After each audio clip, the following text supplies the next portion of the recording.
आपने सफल किया। हमारी योग्यता नहीं, आपकी योग्यता के अनुसार, योग्यता से परिपूर्ण हुआ। कोई क्षेत्र में कमी नहीं, परंतु परिपूर्ण आपने कर दिया। धन्यवाद यीशु, धन्यवाद यीशु। हर एक बातों के लिए धन्यवाद देते हैं, यीशु मसीह के नाम में मांगते हैं। आमीन, आमीन। हाँ, हमने छोटा केवल धन्यवाद दिया है, लेकिन पर्सनली हमें घंटों बैठ करके प्रभु को धन्यवाद देना है। इसलिए शाम के टाइम में जरूर जुड़ करके धन्यवाद करेंगे, धन्यवाद करिएगा। हमारे भाई लोग का टीम थे, क्या देते हैं? किसको धोखा देते हैं? दूसरा को धोखा देना बहुत सरल है, लेकिन अब अगर वचन पे नहीं चलते हैं, वो व्यक्ति अपने आप को क्या करता है? हाँ, धोखा देता है। इसलिए आप ध्यान से सुनना, परंतु ये वचन आपके अंदर में बहुत ऐसे काम करे यीशु के नाम में। आमीन। ओके, आज है खजूर पर्व का दिन, खजूर पर्व का दिन है, लेकिन हम इसमें कुछ वचन को देखेंगे। जल्दी में साथ निकालेंगे। लूका यीशु समाचार उसका 19 अध्याय 8 से लेकर 40 वचन तक ऐसा लिखा है। हाँ, तो ये है विजय की यात्रा। हालेलुया, बोले हालेलुया। ये है विजय की यात्रा। और यहाँ पर हम इस बात को देखते हैं कि यीशु मसीह ने बहुत सारे काम किए। यहूदी लोग चाहते थे कि कोई आए, हमें बचाए, हमारा राजा बने। उस समय पैंतुस और पिलातुस था, लेकिन यहूदी लोग सोचते थे कि हमारे लिए कोई राजा आए, हमें बचाए, इस गुलामी से निकाले। वहां पर यीशु मसीह ने एक बात को कहा कि एक काम करो, सामने गांव में जाओ और वहां जाकर एक गधी भी है, सब बच्चा भी है, उसको बंधा हुआ है, उसको खोल के ले आना। ये हिस्ट्री को, इस कहानी को हम पढ़ते हैं। और वहां पर वो जब खोल रहे थे तो हुआ क्या कि लोगों ने पूछा, जैसे यीशु ने कहा था वैसे ही, क्यों खोलते हो, क्यों खोलते हो? परंतु वहां पर इस बात को हम देखते हैं कि खोल रहे थे, और खोलते खोलते उन्होंने पूछा और वहां पर खोल कर लाया और बोला कि यीशु को इसका प्रयोजन है, यानी इसको उपयोग करना है। इससे आप क्या सीखते हैं? यहाँ से परमेश्वर का वचन कहता है, आज भी मनुष्य क्या है? एक स्थिति से बंधा हुआ है। क्या है? बंधा हुआ है। वहां पर गधी बंधी हुई है, आज लोग बंधे हुए हैं। कहीं ना कहीं एक बंधन को लोग महसूस करते हैं। कलीसिया में कई बार आते हैं, लेकिन महसूस करते हैं, फ्री को महसूस नहीं करते। क्यों? कहीं ना कहीं बंधन है, कहीं ना कहीं रुकावटें हैं। लेकिन यहाँ पर प्रभु ने कहा, जाओ, उसको प्रभु का योजना है। कई ऐसे लोग रहते हैं जहाँ पर बिल्कुल अपने माइंड से, अपने तन से, मन से बंधे हुए शैतान की गुलामी में। लेकिन यहाँ यीशु ने कहा, अगर वो बंधा हुआ है तो मैं उसको आजाद करने के लिए आया हूँ। Hallelujah, hallelujah.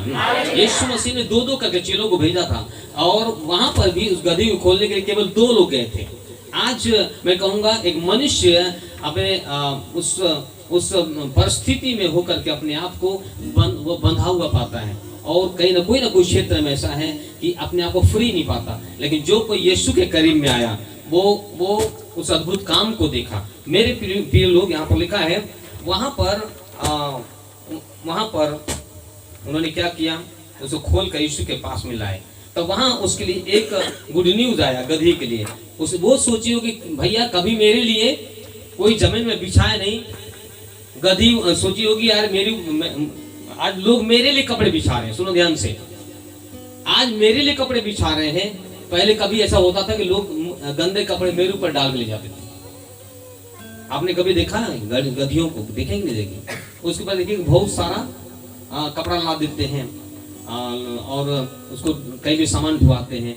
लेकिन यहाँ पर उस जानवर को प्रभु यीशु ने खुलवा दिया। हो सकता है हमारे जीवन कभी ऐसे जानवर के समान था, लेकिन परमेश्वर का धन्यवाद, आपको और मुझे प्रभु ने खोला। और आज पता है, उस गधी को बात को छोड़ दीजिए, लेकिन जो कोई परमेश्वर के काम को अपने जीवन में देखा, उन्होंने जय जयकार करना चालू किया। बोल हालेलुया, बोल हालेलुया। आप बहुत सारे लोग गवाही देते हैं, लेकिन आप बताओ मुझे, रियलिटी में क्या परमेश्वर ने आपके जीवन में काम किया है? काम कर रहा है? कर रहा है कि नहीं कर रहा है?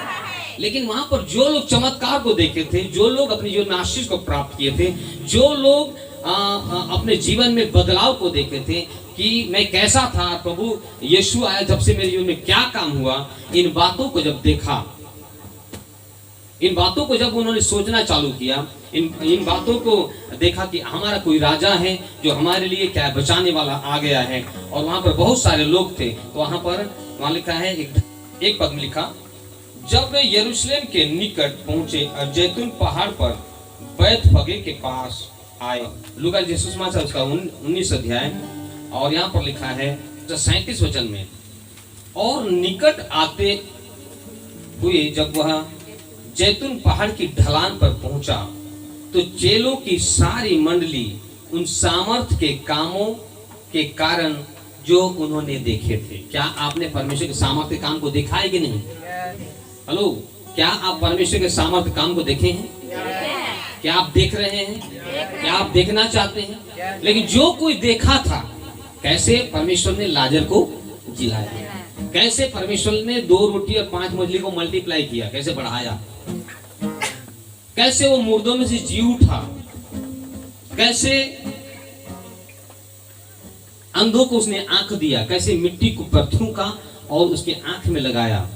इन लोग हमेशा उन चमत्कारों को देखते थे। बोले हालेलुया। वो देखते थे, परंतु ये नहीं बातों को वो सोच करके जब जैतून पहाड़ के नीचे आए। जैतून पहाड़ में क्या हुआ था किसी पता है? जैतून पहाड़ के पास में जैसे ढलान पर उतरे, वो जय जयकार करना चालू। सारी मंडली उन सब सामर्थ के कामों के कारण जो उन्होंने देखे थे आनंदित हुआ। क्या हुए वो लोग? आनंदित हुए और बड़े शब्द से परमेश्वर स्तुति करने लगी। क्या स्तुति कर रहे हैं? परमेश्वर की। हेलो, क्या कर रहे हैं? हेलो, क्या कर रहे हैं? बोलिए, परमेश्वर क्या कर रहे हैं? क्या को लेके कर रहे हैं पता है? क्या को लेके? जोर से बोलिए, क्या को लेके? क्यों खजूर की डाली लिए हुए हैं? क्यों खजूर की डाली ली है? आज खजूर का पर्व है। हाँ, खजूर का डाली को लेने का अधिकार किसके पास में है? खजूर कौन ले सकता है? खजूर का डाली हम जरूर इस हाथ में लेके आते हैं। हमारे तरफ इसमें बहुत सारे फूल को लगा लेते हैं, पता है? इस बहुत सारे फूल को यहाँ गूंथ लेते हैं हम लोग। इधर तो ऐसा फूल मिलता नहीं जैसे मेरे गांव में मिलता है। पूरा गूंथ लेते हैं, बहुत सुंदर दिखता है। इसको मोड़ लेते हैं यूं करके, और देखिएगा सब में एक गूंथ लेते हैं। लेकिन कौन लोग इसको लेके जा सकता है? कौन ले सकता है? हम हर कोई ला सकते हैं, हो सकता है कलीसिया में आप पास हो सकता है कि उसको याद नहीं हो, लेकिन खजूर की डाली लिए हुए वो यीशु के उस गधी के नीचे और हाँ आगे बिछा रहे हैं ताकि उस पर चढ़े। लेकिन खजूर का मतलब क्या है? खजूर कौन ले सकता है? किसी को पता है? खजूर कौन ले सकता है? मेरे साथ एक वचन को निकालेंगे। Jesus, thank you Lord, hallelujah. ये खजूर की डाली लिए हुए वो जय जयकार कर रहे, होशाना कर रहे हैं। और क्या गीत गा रहे हैं उससे पहले सुन लीजिएगा 38 वचन में कि धन्य है वह राजा। बोलो, धन्य है वह राजा। उद्धार पाए लोग, उद्धार पाए लोग बोले जोर से, धन्य है वह राजा। बोलो जोर से, धन्य है वह राजा जो प्रभु के नाम से आता है। स्वर्ग में शांति और आकाश मंडल में महिमा हो। जोर से बोले चर्च, जोर से। क्या क्या क्या है? आकाश मंडल में और कहाँ शांति हो? स्वर्ग में क्या हो? शांति हो। उसका मतलब क्या? शांति का राजकुमार आ रहा है। Hallelujah, hallelujah, hallelujah. ओके, इसलिए खजूर कौन ले सकता है? एक वचन को निकालेंगे। हाँ हाँ, निकाल लेंगे। भजन संहिता उसका 92 अध्याय।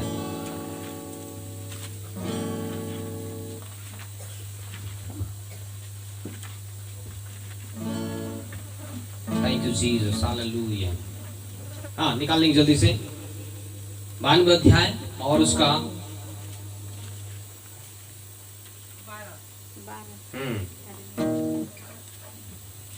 14 वचन पढ़ेंगे। हाँ हाँ, 14 वचन जल्दी से। वे पुराने होने पर भी फलते रहेंगे। क्या होंगे? हेलो, क्या होंगे? बोले, फलते रहेंगे। हेलो, क्या होंगे? लिखा है वे पुराने होने पर भी फलते रहेंगे और रस भरे और लहलाते रहेंगे। बोलिए आमीन। ये किसके विषय में है? ये उनके विषय में जो वचन को ग्रहण कर लेता है, ये उनके विषय में जो वचन को चख लेता है, ये उनके विषय में है जो अपने आप को धर्मी देखते हैं। बोले हालेलुया। धर्मी व्यक्ति कभी भी निराश नहीं होगा। धर्मी व्यक्ति की जो परेशानी आता है, वचन में क्या लिखा? धर्मी 7 बार भी गिरे परंतु प्रभु उसको उठाकर खड़ा करता है। आमीन। इसका मतलब क्या? वो फलने वाला है। बोलिए आमीन। क्या होने वाला है? वो फलते जाएगा। वो उसके जीवन में तकलीफ आएगा, प्रॉब्लम्स आएगा, लेकिन वो कभी लज्जित नहीं होगा, परंतु क्या होगा? परंतु वो फलता जाएगा। लोग देखकर उसको क्या करेंगे? उसको लज्जित करने का प्रयास करेंगे, लेकिन लज्जित वो व्यक्ति होगा, क्योंकि यहाँ लिखा है, क्या लिखा? वे पुराने होने पर भी, कुछ लोग कहेंगे मैं बहुत पुराना विश्वासी हूँ। अगर पुराने विश्वासी हो, अगर फल नहीं है आपके अंदर में, फल नहीं रहे वो दिन, अरे पहले मूर्ख सेवा करत रहो। मैं लोग कहते हैं, ध्यान सुनना, पहले प्रभु मेरे द्वारा बहुत काम करता था, कोई फायदा नहीं है। अगर आज काम अगर परमेश्वर नहीं कर रहा हो, आप कितने विश्वास में थे ये हमें पता नहीं, परमेश्वर पता नहीं है, परमेश्वर नहीं जानता, परंतु प्रभु कहता है अगर तू विश्वासी है, अगर तू प्रभु मुझ में बना है और मेरा आत्मा तुझ में है, तो तू फलता रहेगा। Hallelujah, hallelujah. ये भजन संहिता का 1 अध्याय का उसका कुछ पद उसमें पूरा होगा। क्या होगा? वो 12 महीना क्या होता है? वो हेलो क्या लिखा है वहां? निकालिए भजन संहिता 1 अध्याय। Thank you Jesus, hallelujah.